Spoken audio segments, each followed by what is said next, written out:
যুৱক যুৱতীসকলে অপেক্ষা কৰি আছে মই এটা এটা কৈ যাম সকলো যুৱক যুৱতীয়ে নিৰ্বাচিত যুৱক যুৱতীসকলে মনোযোগেৰে শুনিব অহা 6 তাৰিখে ৰাজ্য চৰকাৰৰ শিক্ষা বিভাগে প্ৰাথমিক শিক্ষাৰ শিক্ষক শিক্ষয়িত্ৰীসকলৰ চূড়ান্ত ফলাফল ঘোষণা কৰিব অৰ্থাৎ আজি এই ঘোষণা কৰাৰ প্ৰক্ৰিয়া সমাপ্ত হ'ব 9 তাৰিখে আকৌ এবাৰ মই কৈছো যে 9 তাৰিখে আমি প্ৰাথমিক বিদ্যালয়ৰ শিক্ষক শিক্ষয়িত্ৰীসকলক নিয়োগ পত্ৰ প্ৰদান কৰিম তাৰ পিছতে আমি নৱেম্বৰ মাহৰ ভিতৰতে পুলিচ কনিষ্টেবলসকলক নিযুক্তি দিয়াৰ ব্যৱস্থা কৰিম পুলিচ কনিষ্টেবলসকলক নিযুক্তি দিয়াৰ পিছদিনাখনেই আমি অন্তত আৰু 4000 আৰক্ষী পদৰ বাবে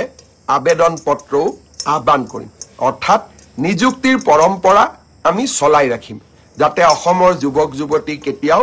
আশাহত হ'ব নালাগে এডিআৰই তৃতীয় বৰ্গ আৰু চতুৰ্থ বৰ্গ এই পৰীক্ষাৰ এটা প্ৰক্ৰিয়া আছে ৰিজাল্ট দিয়াৰ পিছত আমি লটাৰী বা ৰেণ্ডমাইজেশ্যনৰ জৰিয়তে ডিপাৰ্টমেণ্টসমূহ আবণ্টন কৰিব লাগে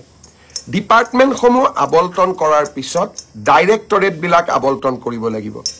আৰু ডাইৰেক্টৰেটবিলাক আবণ্টন হোৱাৰ পিছত আমি তেওঁলোকক ইণ্ডিভিজুৱেল পোষ্টিং দিব লাগিব এই প্ৰক্ৰিয়াটোত 30টা দিনৰ প্ৰয়োজন হয় মই আগতে কৈছো যোৱা মাহত আমি কোনেও কাম কৰিব পৰা নাছিলো মই চেষ্টা কৰিছো নৱেম্বৰৰ শেষত নহলে ডিসেম্বৰৰ প্ৰথম ভাগতে এডিআৰইৰ চতুৰ্থ আৰু তৃতীয় বৰ্গৰ আমি নিযুক্তি পত্ৰসমূহ বিতৰণ কৰিম প্ৰক্ৰিয়াটো চলি আছে প্ৰক্ৰিয়াটো চলিব দিয়ক কাৰণ এই প্ৰক্ৰিয়াটো স্বচ্ছ হোৱাৰ প্ৰয়োজনীয়তা আছে ইয়াৰ এইখিনি সময়ৰ মাজতে আমি পোষ্ট গ্ৰেজুৱেট আৰু গ্ৰেজুৱেট টিচাৰৰো নিযুক্তিৰ কাম হাতত লম আপোনালোকে দিয়া অপচন অনুসৰি আপোনালোকক যাতে আমি নিযুক্তি দিব পাৰো তাৰ বাবে শিক্ষা বিভাগে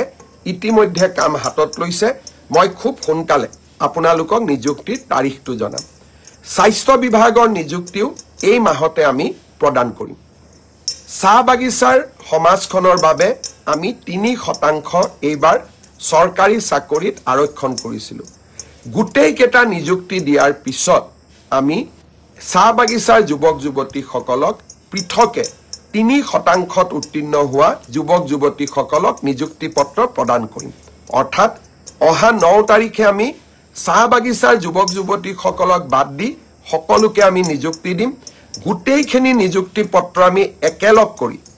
ডিসেম্বৰ বা নৱেম্বৰ মাহত